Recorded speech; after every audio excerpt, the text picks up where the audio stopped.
So guys, once again, from PC Gamer, Steven Mesner is the one who wrote this, everything that we know about World of Warcraft Shadowlands. And I want to give you guys my take, at least on the cinematic trailer, at least. The cinematic trailer, guys, was awesome. I mean, it's another one of those just great trailers. It looks really, you see the lore, I think it was the Lich King that you see there. I mean, just really cool looking cinematics all the way around, from Diablo 4 to Overwatch 2, as well as World of Warcraft. Really cool stuff, I'm not going to lie. And this is another one that I'm excited to kind of see. The thing about World of Warcraft that always kept me from actually playing it, like, you know, for a long time, was really that you had to play them kind of in order. You couldn't just kind of, you know, kind of pick up just World of Warcraft Shadowlands, for example, and start there. You've got to start from the very beginning and move your way to where they are at this point, which is now Shadowlands. So World of Warcraft Shadowlands was announced at BlizzCon, and as predicted, will take players to an alternate dimension of death and decay as they try to stop Sylvanas from wielding the powers of death to destroy Azeroth. Don't you just hate it when that happens? A new expansion means sweeping changes to World of Warcraft, and Shadowlands promises to be one of the most transformative expansions in years. There's a lot to cover and details are still emerging, but consider this your one-stop source for all the news about World of Warcraft Shadowlands. What is World of Warcraft Shadowlands' release date? We don't have a specific date, but game director Ion Hazakostas confirmed it would release in 2020. Given that most expansions tend to launch around July and August, I think it's safe bet that Shadowlands will follow suit and arrive sometime in the summer of 2020. It is also available for pre-order right now, so that's very exciting as well. What's the premise for World of Warcraft Shadowlands? Taking place immediately after the events of Battle for Azeroth, which still has one major update to go, World of Warcraft Shadowlands sees players adventure to the land of the dead after Sylvanas destroys the Helm of Domination and sunders the barrier between Azeroth and the Shadowlands, WoW's version of an afterlife. To stop Sylvanas, players have to venture into the Shadowlands and help restore order to the various factions that live there. As game director Ion Hazakostas says, the Shadowlands is supposed to be a well-oiled machine where dead souls are judged by their deeds and sent to different realms. But Sylvanas and her mysterious partner, the Jailer, have broken that cycle and are now funneling all perished souls into the Maw, a terrible, inescapable realm reserved for only the most horrific and evil of monsters. It's not clear what Sylvanas aims to do, but it can't be good, so players have to ally with different covenants found in the Shadowlands and restore balance. So this is really exciting, guys. I mean, you know, you can see how the story is kind of evolving over the years. It's just crazy thinking how long World of Warcraft has been going on. It's quite remarkable. But the new zones, WoW Shadowlands introduces several new zones. 4 of them will be leveling zones that players will journey through in a set order. There is also a new central player hub called Oribus, and a max level endgame zone called the Maw. Here's a quick overview of each leveling zone. So you've got the Bastion, I believe it's what's called, and then we have these World of Warcraft Shadowlands Covenants. One of the biggest new features in Shadowlands is Covenants. Each zone you adventure to is ruled by a faction like the Kyrian or Night Fae, who each have a specific purpose in the afterlife.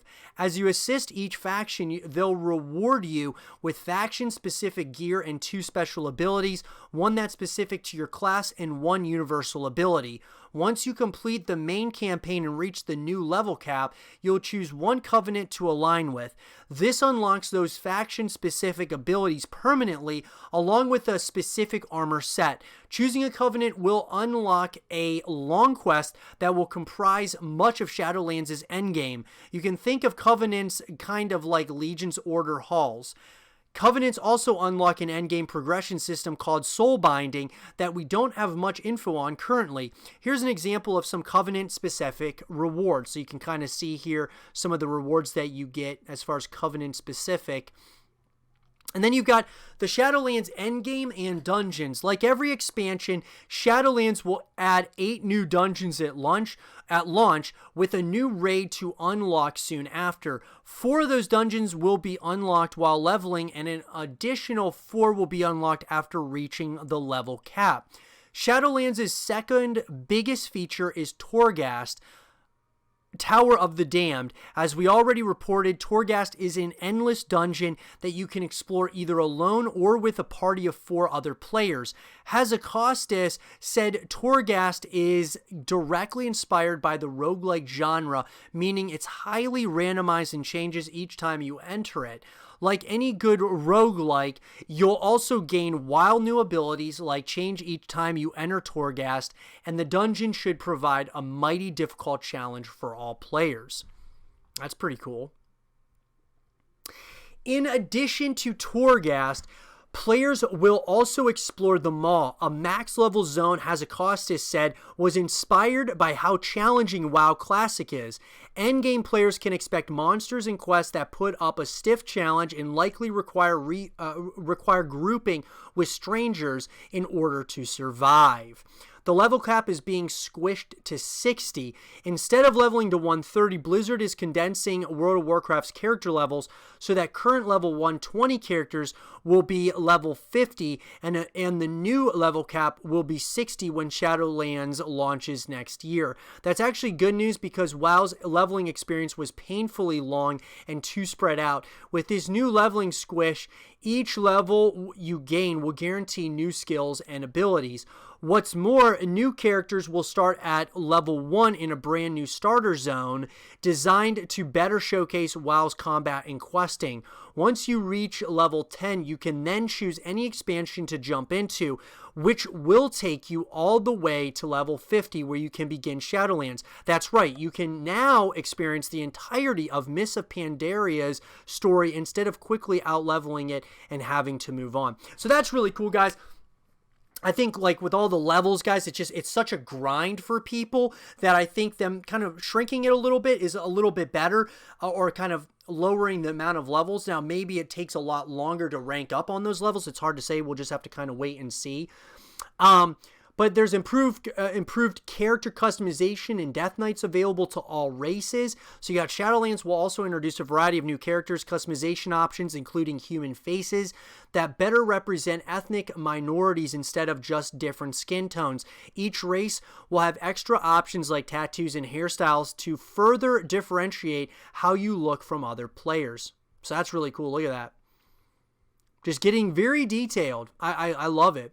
As a special surprise, Hazakostas also revealed that every race can now play the Death Knight class. Originally, this was locked to races that were available when Wrath of the Lich King first launched, but now all allied races and Pandarians can play as Death Knights. So that's pretty sick. And those are just some of the biggest features coming to World of Warcraft Shadowlands. So that being said, guys, once again, another game. Like I said, this was probably one of the biggest BlizzCons we've ever had as far as announcements are concerned. World of Warcraft Shadowlands, Diablo 4, Overwatch 2. You're talking, a new co-op commander for StarCraft. I mean, there's all kinds of stuff that they were announcing here. I mean, obviously the 3 big ones was Overwatch 2, Diablo 4, and World of Warcraft Shadowlands. I can't really tell you which one I'm most excited about. I probably would say I'm the most excited for Diablo 4, just because of the graphics and such. But, I mean, I would say probably Shadowlands is close behind that. I got to get into World of Warcraft, guys. It's been one of those games that I've wanted to get into, but it's been very tedious for me because it's just like there's so many expansions. You got to start from the very beginning to get to the next one, to get to the next one. There's just so many, and you got to play them basically in order. That's the only thing that's kind of held me back from doing it. But nonetheless, let me know what you guys think about Shadowlands as a whole, and I'll definitely try to keep you guys posted as far as when new information comes up.